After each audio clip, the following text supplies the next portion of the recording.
Պարոն Վարդևանյան,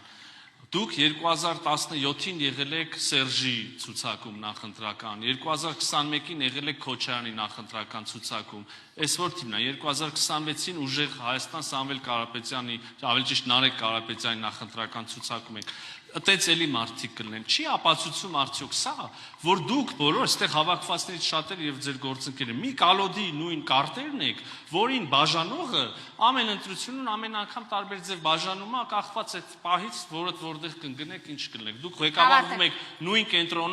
կենտրոնից նույն մետաձիչկայով։ Ինչ կասեք այս մասին։ Երբ եք խնդրում եք։ Ինքը հարց է տալի։ Ինչ հարցը տվեց, լսեցի։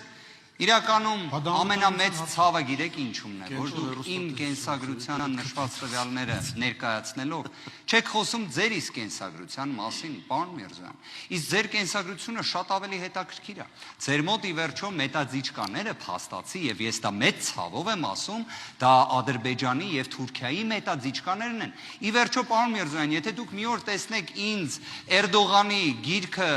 ձեռքս վերցրած մեծ ժպիտով, ես վստահ եմ ձեզ մոտ բացասական էմոցիա կառաջանա։ Դուք ի վերջո ցեղասպանության, ճանաչման գործի ջաթագով եք եղել, դուք պատմաբան եք ու լինելով նաև հենց անձ, ում անունը բիբլիական սարի հետ կապ ունի, այն սարի, որից հրաժարվում են, դուք ինձ հարցնում եք մետաձիչկաների մասին, դուք 8 տարի մենակ դժբախտություն եք բերել այս երկրին, դուք հազարավոր զոհերի թիվ 1 մեղավորը ու պատասխանատուն եք։ Ես ուզում եմ հասկանամ նման պայմաններում, եթե դուք իմ կենսագրության մասին եք, Պարոն Վարդևանյան, շատ լավ, հիմա 3